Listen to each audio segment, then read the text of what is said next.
Supreme কোর্টে আজ বড় জয় পেল বাংলার মানুষ। এর পাশাপাশি বাংলার মানুষের ভোটাধিকার এবং তাদের নাগরিকত্ব সুনিশ্চিত হলো ভারতবর্ষের সর্বোচ্চ ন্যায়ালয়ের আজকের স্পষ্ট রায়ে। এর পাশাপাশি ইলেকশন কমিশন অফ ইন্ডিয়াকে তারা স্পষ্ট সতর্ক করলো, আগামী দিনে তারা কোনোভাবেই যেন তাদের ক্ষমতার অপপ্রয়োগ করার কোনো সাহস পর্যন্ত না দেখায়। আজকের এই সুপ্রিম রায় এটা কার্যত স্পষ্ট হয়ে গেল। এবার থেকে বাংলার মানুষের ভোটার তালিকায় নতুন নাম অন্তর্ভুক্তকরণ অথবা বাদ দেওয়ার ক্ষেত্রে চূড়ান্ত সিদ্ধান্ত নিতে পারবেন শুধুমাত্র ইআরও এবং এইআরওরা।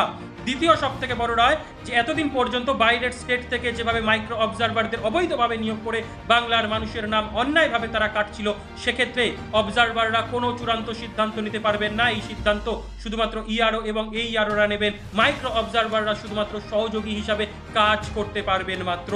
তৃতীয় সব থেকে যে বড় রায় যে পশ্চিমবঙ্গ সরকার যে ৮৫০৫ জন দক্ষ বাংলা জানা আধিকারিকদের তালিকা প্রকাশ করেছে, তাদেরকে এই এসআইআর প্রক্রিয়ায় অন্তর্ভুক্তকরণ করতে হবে। প্রয়োজনে ইআরও এইআরওদের সাথে ট্যাগ করে এই এসআইআর এর কাজ চালাতে হবে।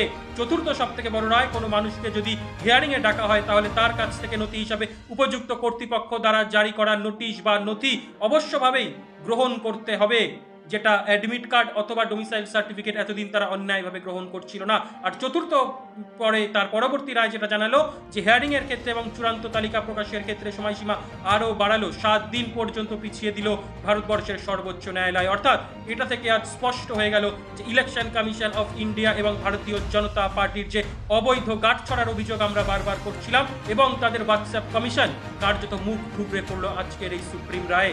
এর পাশাপাশি আজ যারা মমতা বন্দ্যোপাধ্যায় মামলাকারী হিসাবে না আইনজীবী হিসাবে সুপ্রিম কোর্টে সওয়াল করছিলেন, এটা নিয়ে বাংলার মানুষকে বিভ্রান্ত করার চেষ্টা করছেন, তাদের মুখে গণতান্ত্রিক থাপ্পড় মেরে সুপ্রিম কোর্ট জানিয়ে দিল যে যদি বাংলার মানুষের, যদি ভারতবর্ষের মানুষের অধিকার নিয়ে সঠিকভাবে লড়াই করা যায়, অন্যায়ের বিরুদ্ধে প্রতিবাদ করা যায়, কোনো ভ্যানিশ কুমার বা কোনো কমিশন বা কোনো হোয়াটসঅ্যাপ কমিশন সংবিধানকে বুড়ো আঙ্গুল দেখাতে পারবে না আগামী দিনে।